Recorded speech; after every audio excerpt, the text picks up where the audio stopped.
नमस्ते, आप सभी का स्वागत है हमारी राजस्थान भूगोल की क्लास में। हमने राजस्थान भूगोल शुरू किया था और उसी के तहत हमने उसके बाद जो दूसरा टॉपिक शुरू किया था वो था राजस्थान का भौतिक विभाजन। और भौतिक विभाजन के अंतर्गत हम एक एक करके राजस्थान के 4 भौतिक प्रदेश पढ़ रहे थे। पहले मरुस्थल पढ़ा था, उसके बाद अरावली पढ़ा था और पिछली क्लास में हमने अरावली के महत्व के बारे में देखा था और जो नया नियम था, जो कंसर्न्स थे अरावली को लेके, वो पढ़े थे। अभी हम जिस टॉपिक की शुरुआत करेंगे वो है राजस्थान का पूर्वी मैदानी प्रदेश। क्या है? राजस्थान का पूर्वी मैदानी प्रदेश, और ये राजस्थान का तीसरा उपभाग है। ठीक है, तो शुरू करते हैं। ये हमारी 11वीं क्लास होगी, पूर्वी मैदानी प्रदेश। अब इस पूर्वी मैदानी प्रदेश का सर्वप्रथम हम क्या देखेंगे? विभाजन देखेंगे। क्या देखेंगे? विभाजन, उपभाग। इस क्लास में हमने इनके 3 उपविभाजनों के बारे में पढ़ेंगे। वैसे कई बुक्स में पूर्वी मैदानी प्रदेश के 4 विभाजन हैं और कई बुक्स में 3 हैं। जैसे आप इसमें देख पा रहे हैं, पहला है बनास बाणगंगा, तो यह है पहला, है ना। उसके बाद चंबल बेसिन दूसरा, और तीसरा है माही बेसिन, है ना। लेकिन कई बुक्स में बनास को अलग और बाणगंगा को अलग कहा गया, अलग दिखाया गया है। तो कई जगह लिखा होगा बनास का मैदान और कई जगह लिखा होगा, और वही जगह लिखा होगा बाणगंगा का मैदान, और उसके अलावा 2 जो हैं वो है चंबल और एक माही। तो कितने हो जाएंगे? उस तरीके से देखेंगे तो 4।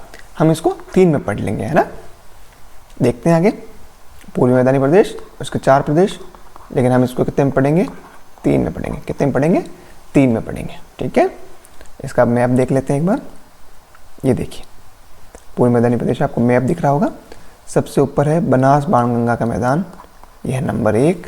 फिर है चंबल बेसिन, यह है नंबर 2, और फिर है माही बेसिन, वह है नंबर 3। ये किसके उपभाग हो गए? ये किसके उपभाग हो गए?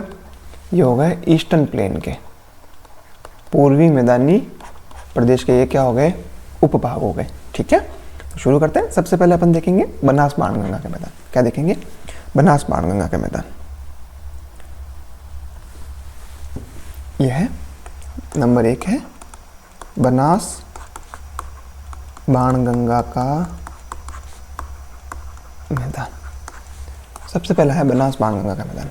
बनास का मैदान मतलब जहाँ पे बनास नदी का प्रवाह होता है। बाणगंगा नदी मतलब जहाँ पे बाणगंगा नदी का क्या होता है? प्रवाह। बाणगंगा नदी एक अंतर प्रवाही नदी है ना।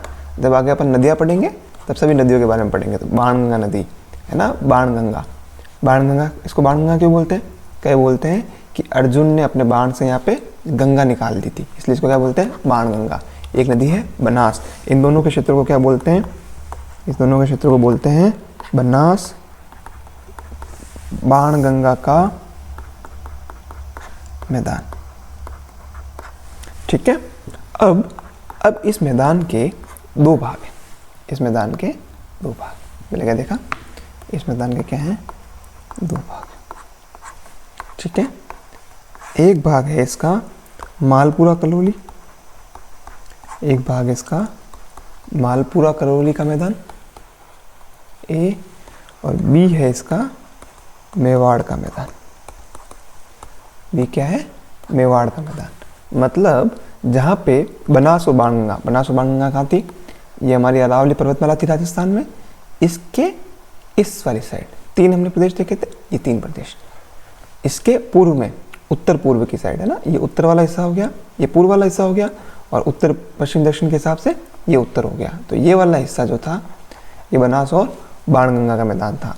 इसमें जिस क्षेत्र में करौली जिला और मालपुरा क्षेत्र आता है, क्या करौली और मालपुरा आता है, उस मैदान को कहते हैं मालपुरा करौली का मैदान। और जो नीचे वाला हिस्सा जो मेवाड़ वाले क्षेत्र की तरफ आता है उसको बोलते हैं मेवाड़ का मैदान। ठीक है, अब आगे चलते हैं। उसके बाद दूसरा क्षेत्र आता है, वो है चंबल नदी का मैदान। चंबल नदी का मैदान। इन नदियों के बारे में हम विस्तार से पढ़ेंगे जब हम नदियों वाला टॉपिक लेंगे, है ना। अभी एक भौतिक दृष्टि से हम इसका अध्ययन कर लेते हैं। चंबल नदी का मैदान, तो ऑब्वियस सी बात है जहाँ पे चंबल नदी का क्या हो रहा है, प्रवाह हो रहा है। ये प्रवाह कहाँ कहाँ हो रहा है, ये प्रवाह कहाँ कहाँ हो रहा है, ये हो रहा है धौलपुर, करौली और सवाई माधोपुर। ये 3 जिले महत्वपूर्ण हैं जहाँ पे क्या हो रहा है, चंबल नदी प्रवाहित होती है, धौलपुर, करौली और सवाई माधोपुर। और इस क्षेत्र में जहाँ पे चंबल नदी प्रवाहित होती है, उस क्षेत्र में वो जो स्थान होता है जहाँ पे चंबल नदी प्रवाहित हो रही है, वो स्थान उबड़ खाबड़ है। क्या है, उबड़ खाबड़ है। या जहाँ से चंबल नदी प्रवाहित होती है वो अपने रास्ते को क्या करती जाती है, उबड़ खाबड़ कर देती है, जिसको एक नाम दिया जाता है उत्खात भूमि। क्या नाम दिया जाता है, उत्खात भूमि या बीहड़ भूमि। यानी जब नदी अपने रास्ते में चल रही है तब नदी अपने रास्ते में एक अपर्दन करती है, उसको बोलते हैं अवनलिका अपर्दन। क्या बोलते हैं, अवनलिका अपर्दन। मतलब ये अगर एक नदी का क्षेत्र है तो वो अपने रास्तों में बहुत सारी नालियों जैसी, नाली होती है, नाली जैसी क्या कर देती है, नीचे से अपर्दन कर देती है। उसको क्या बोलते हैं, अवनलिका अपर्दन। जहाँ पे खड्डे हो जाते हैं जिसको क्या बोलते हैं, उत्खात भूमि। ठीक है, तो ये कौन सा हो जाएगा, चंबल नदी का मैदान। ये किसके नीचे है, ऊपर है बनास बाणगंगा, उसके नीचे है चंबल। उसके बाद एक मैदान है, वो है माही का मैदान। किसका मैदान है, माही का मैदान। माही नदी मुख्यतः बहती है प्रतापगढ़ में। कहाँ बहती है, प्रतापगढ़ में और बांसवाड़ा। प्रतापगढ़ बांसवाड़ा में कहाँ बहती है, माही नदी, है ना। माही नदी यहाँ पे क्या होती है, प्रवाहित होती है। उस वेले एरिया को क्या बोलते हैं, माही का मैदान। और ठीक है, अब आगे देखते हैं, स्लाइड्स में देख लेते हैं। पूर्वी मैदानी प्रदेश, सबसे पहला अपना पूर्वी मैदानी प्रदेश। एक और जानकारी पूर्वी मैदानी प्रदेश के बारे में, आपको याद होगा पहली क्लास में जब हमने भौतिक प्रदेश शुरू किए थे तो जितने भी भौतिक प्रदेश थे, है ना, उन भौतिक प्रदेशों की चारों की अपन ने देखी थी जनसंख्या और एक देखा था क्षेत्रफल, है ना। जो पूर्वी मैदानी प्रदेश है वो पूरे राजस्थान की लगभग 40% जनसंख्या को कवर करता है और वो तकरीबन 23% क्षेत्रफल को कवर करता है। ऐसा क्यों, क्योंकि ये क्षेत्र क्या है, मैदानी क्षेत्र है। मैदानी क्षेत्र है यानी यहाँ पे नदियाँ क्या हैं, ज़्यादा हैं। नदियाँ हैं अर्थात ये क्या, कैसी भूमि हो गई, उपजाऊ भूमि हो गई। यदि ये उपजाऊ भूमि है तो यहाँ पे कृषि भी क्या होगी, ज़्यादा होगी। इसलिए कैसा मैदान है, मैदानी भाग है। और उपजाऊ भूमि होने के कारण यहाँ पे पॉपुलेशन जो है वो भी क्या है, ज़्यादा है। तो कितनी पॉपुलेशन है, कुल राजस्थान की 40% पॉपुलेशन है। ठीक है, ये मिस हो गया था, ये देखिए राजस्थान का इसका विस्तार अरावली के पूर्व में, वो हमने देखा, अरावली देखी। उसके पूर्व का जो मैदान था वो कौन सा था, पूर्व का मैदान था वो कौन सा था, पूर्वी मैदानी प्रदेश। कुल क्षेत्रफल का लगभग 23.3% देखा हमने। कितना क्षेत्रफल है राजस्थान का, 23.3%। जनसंख्या कितनी है, 40%।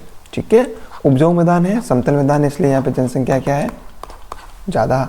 उपजाऊपन के कारण इसको खाद्यान्न का कटोरा भी कहते हैं। क्यों कहते हैं, क्योंकि उपजाऊ है तो कृषि क्या होती है, ज़्यादा होती है। कृषि ज़्यादा होती है तो खाने के लिए अन्न भी क्या होगा, ज़्यादा होगा। इसलिए इसको क्या बोलते हैं, खाद्यान्न का कटोरा।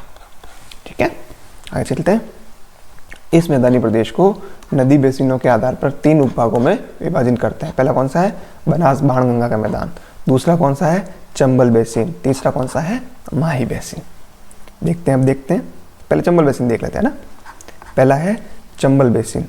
चंबल बेसिन कौन से है, चंबल और इसकी सहायक नदियों से क्या निर्मित, देखा, चंबल नदी से निर्मित। ये अपने रास्ते में क्या करती है, अवनलिका अपर्दन करती है, इसीलिए क्षेत्र हो जाता है उबड़ खाबड़। और उसी उबड़ खाबड़ क्षेत्र को क्या नाम देते हैं, उत्खात स्थलाकृति, है ना। इस बीहड़ क्षेत्र को बोलते हैं डांग क्षेत्र। क्या बोलते हैं, डांग क्षेत्र। ये देखो, बीहड़ व डांग क्षेत्र।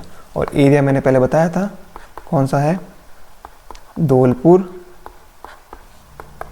करौली और सवाई माधोपुर। ठीक है, ये हो गया चंबल बेसिन। उसके बाद चंबल बेसिन के ऊपर सबसे पहला वाला ये देखना था, ये है बनास बाणगंगा का मैदान।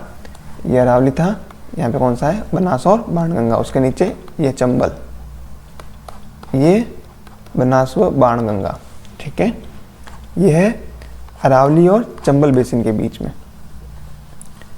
ये अरावली है और ये इधर चंबल बेसिन है। इनके बीच का जो ये ऊपर वाला एरिया है इसको क्या बोलते हैं, बनास बाणगंगा बेसिन। इसमें बनास और बाणगंगा की क्या है, प्रमुख नदियाँ हैं। कौन कौन सी नदियाँ हैं, सहायक नदियाँ इनकी है बेड़च, कोठारी, खारी और मोरेल। ये मुख्य नदियाँ किसकी हैं, ये है इसकी, ये नदियाँ बनास नदी की क्या है, सहायक है, ठीक है।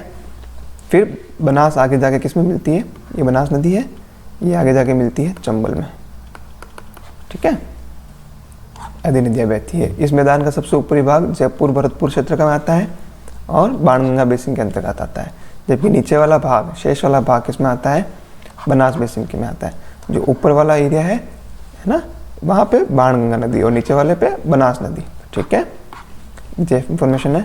औसत ऊंचाई, इस एरिया की जो औसत हाइट है वो है 280 से 500 मीटर के बीच। कितनी है, 280 से 500 मीटर के बीच। और उसकी जो ढाल है ना, इस पूरे रीजन की जो ढाल है वो है पूर्व एवं उत्तर पूर्व की ओर। ये जैसे ये है, ये इधर पूर्व हो जाएगा और इधर उत्तर पूर्व हो जाएगा, तो इसकी ढाल कैसी है, उत्तर पूर्व की ओर इसकी क्या है, ढाल है, ठीक है।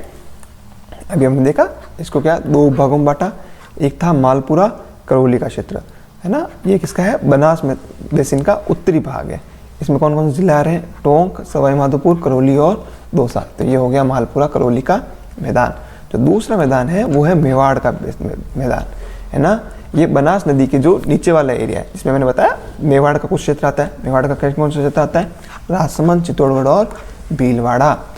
राजसमंद, चित्तौड़गढ़ और भीलवाड़ा का क्या आता है, क्षेत्र आता है ना। एक लाइन और लिखी है, मेवाड़ के मैदान में देवगढ़ के निकट अरावली के पूर्वी भागों में टिलोनिदा बिडमान मैदान है। यानी क्या लिखा है, अरावली के पूर्वी भाग में टीले नुमा, छोटे छोटे क्या बने हैं, टीले, उन टीले नुमा स्थला कृतियों से बना हुआ एक मैदान है जिसको बोलते हैं पिडमांट। क्या बोलते हैं, पिडमांट। देवगढ़ के निकट अरावली के पूर्व में, कौन से एरिया में, मेवाड़ में, ठीक है। उसके बाद है तीसरा माही का मैदान। क्या है, माही का मैदान। ये डूंगरपुर, बांसवाड़ा, प्रतापगढ़ और चित्तौड़गढ़ में क्या हुआ है, फैला हुआ है। औसत ऊंचाई इसकी 200 से 400 मीटर है। ये इतनी अच्छी सही इंफॉर्मेशन नहीं है ना, ये इतनी इंपॉर्टेंट इंफॉर्मेशन नहीं है, ठीक है। उसके बाद इसकी माही की सहायक नदियाँ भी इसी क्षेत्र में आती हैं। जैसे सहायक नदियाँ हैं सोम, कादर, जामरी। सोम, जाखम, कागदर और जामरी, कागदर, ठीक है। कौन कौन सी सहायक नदियाँ, सोम, जाकर, कागदर और जामरी, ठीक है। उसके बाद कुछ इंपॉर्टेंट फैक्ट्स देख लेते हैं, है ना। कुछ फैक्ट्स देख लेते हैं जो एग्जाम में पूछा जा सकता है, वन लाइनर्स फैक्ट है। जैसे एक शब्द आता है वो है छप्पन का मैदान। क्या आता है, छप्पन का मैदान। जो छप्पन का मैदान है ना, वो एरिया जो पूरा है वो लगभग 56 गांवों में फैला है। इसको क्या बोलते हैं, छप्पन का मैदान। ये आता है बाप क्षेत्र में। बाप मतलब ट्रिक है, बा मतलब बांसवाड़ा और प मतलब प्रतापगढ़। जो बांसवाड़ा और प्रतापगढ़ के बीच का जो क्षेत्र है उसको क्या बोलते हैं, छप्पन का मैदान। फिर एक आता है वागड़, एक आता है वागड़, एक क्षेत्र है वागड़। वागड़, ये वागड़ जो क्षेत्र है वो है डूंगरपुर और बांसवाड़ा के बीच। जो नीचे दो जिले हैं डूंगरपुर और बांसवाड़ा, उनके बीच के क्षेत्र को क्या बोलते हैं, वागड़ का मैदान, ठीक है। उसके बाद एक आता है कांठल प्रदेश। क्या है, कांठल प्रदेश। जो प्रतापगढ़ वाला क्षेत्र है ना, प्रतापगढ़ वाला क्षेत्र है उसको क्या बोलते हैं, कांठल प्रदेश। और इसी क्षेत्र में कौन सी नदी प्रवाहित होती है, माही नदी। तो ये तीन फैक्ट जो बहुत इंपॉर्टेंट है, इनको क्या करना है, याद करना है, ठीक है। देख लेते हैं इसमें। डूंगरपुर बांसवाड़ा को क्या बोलते हैं, डूंगरपुर बांसवाड़ा क्षेत्र को क्या बोलते हैं, वागड़ का क्षेत्र, ठीक है। माही नदी के किनारे क्या है, कांठल। कांठल कहलाता है, कहाँ पे कहलाता है, प्रतापगढ़ में। प्रतापगढ़ से बांसवाड़ा के बीच 56 गांव, वो 56 नदी नालों का क्या है, समूह है, जिसको क्या बोलते हैं, छप्पन का मैदान। इस क्षेत्र में भील और गरासिया जनजाति क्या रहती है, रहती है। और बालरा नाम की क्या करती है, कृषि। वालरा क्या है? शिफ्टिंग एग्रीकल्चर, स्थानांतरित कृषि, है ना, ये क्या होती है, ये आगे अपन जरूर देखेंगे, ठीक है। उसके बाद जैसे मैंने बताया कि एक अपर्दन क्षेत्र है ना, जैसे ये देखिए उत्खाद भूमि, उत्खाद भूमि थी कौन से क्षेत्र में थी? चंबल वाले क्षेत्र में थी, है ना। इस चंबल वाले क्षेत्र में क्या है? उत्खाद भूमि, जो क्या है? उबड़ खाबड़, और इसको अपन ने क्या नाम दिया? बीहड़, बीहड़ या डांग, क्या नाम दिया? बीहड़ या डांग। अब धौलपुर, धौलपुर जो जिला है, धौलपुर जो क्षेत्र है उसको बोलते हैं डांग का राजा, क्या बोलते हैं? डांग का राजा। और जो करौली है उसको बोलते हैं डांग की रानी, क्या बोलते हैं? डांग की रानी। जैसे इस क्षेत्र में अत्यधिक अवनील का अपर्दन है जिससे उत्खाद भूमि हुई है और डांग क्षेत्र का क्या हुआ है? निर्माण। ये क्षेत्र कृषि के लिए अनुपयुक्त होता है। कौन कौन सा एरिया इसमें? सवाई माधोपुर, धौलपुर, बूंदी, बारह, टोंक का छोटा सा एरिया और करौली, है ना। धौलपुर में बीहड़ का सर्वाधिक विस्तार है जिसे क्या कहते हैं? डांग क्षेत्र भी कहते हैं, और इसको कहते हैं डांग का राजा। धौलपुर का क्या बोलते हैं? डांग का राजा। और करौली जिला उसको क्या बोलते हैं? डांग की रानी। ये कुछ फैक्ट्स है ना, इनको क्या करना है? याद करना है। इसी के साथ हमारा पूर्वी मैदानी क्षेत्र क्या होता है? समाप्त होता है, ठीक है। ये छोटा सा टॉपिक था। अब इसके अगला जो अपन पढ़ेंगे वो होगा अंतिम टॉपिक है भौतिक प्रदेश का, भौतिक विभाग का अंतिम भूभाग है और उसका नाम है हाड़ौती प्रदेश। क्या है? हाड़ौती का पठार। ये अपन क्या करेंगे? अगली क्लास में पढ़ेंगे, ठीक है। तब तक के लिए धन्यवाद।